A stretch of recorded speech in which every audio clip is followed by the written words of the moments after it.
për kalimin në mësim të shenjtërisë së tij Papa Franceskut, ju ftoj të gjithëve që të mbajmë 1 minutë heshtje.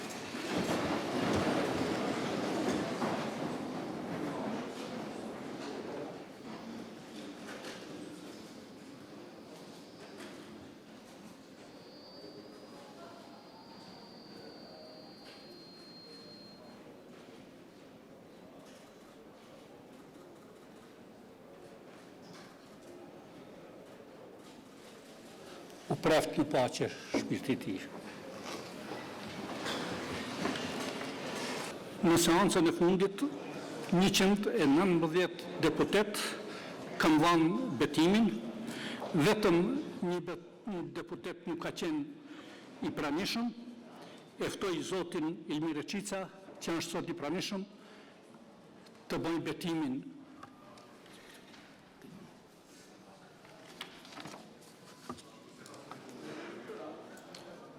Për ta përmbushur këtë detyrim, lus deputetin Ilmir Reqica që të ngrihet në këmbë, të dëgjoj tekstin që do ta lexoj unë dhe vetëm në fund së bashku do të shqiptojnë fjalën betohem.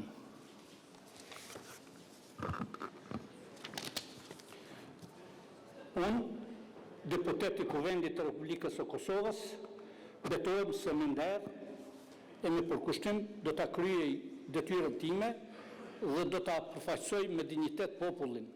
Do të punoj në interes të Kosovës dhe të gjithë shtetasve të saj. Do të angazhohem për mbrojtjen dhe për respektimin e kushtëshmërisë dhe të ligjshmërisë, për mbrojtjen e sovranitetit, tërësisë territoriale dhe të integritetit institucional të Kosovës, për garantimin e lirive dhe të drejtave të njeriut në përputhje me ligjet e vendit. Betohem. Në salë janë pranishëm 117 deputet, mund të vazhdojmë. Pra vazhdojmë me punimet e seancës konstitutive të legjislaturës 9 të Kuvendit të Republikës së Kosovës, filluar me 15 prill 2025, vazhduar me 17 dhe më 19 prill 2025.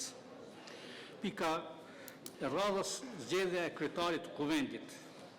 Të nderuar deputet, në seancën konstitutive në 19 prill 2025, kandidatja për kryetarit të Kuvendit, deputetja Albulena Haxhiu, e propozuar nga subjekti Lëvizja Vetëvendosje, nuk i mori votat e nevojshme, andaj ftoj përfaqësuesin e Lëvizjes Vetëvendosje që ta propozoj kandidatin për kryetar të Kuvendit të Republikës së Kosovës.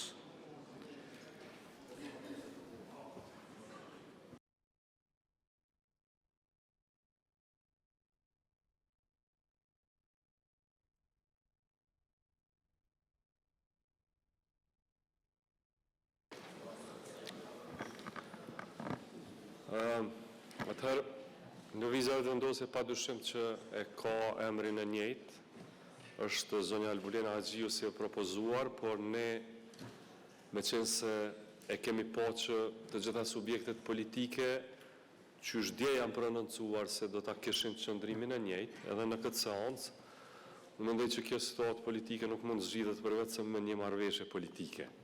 Ashtu siç votuar në kryetar të Kuvendit, atë koncept do ta kishte edhe kryetari i Kuvendit, pa krimin e një mazhorance këtu në Kuvend për kryetarin e Kuvendit, nuk do të mund të themelohet vetë Kuvendi.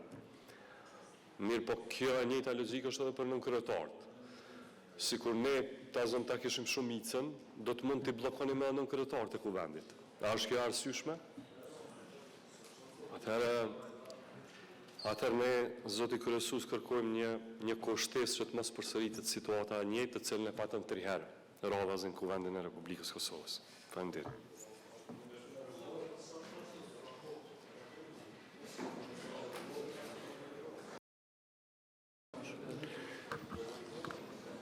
Të nderuar deputet, pas këtij propozimi, konsideroj se ndërpritet seanca konstitutive,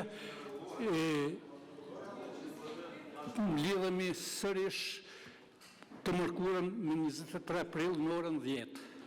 Ju falenderit.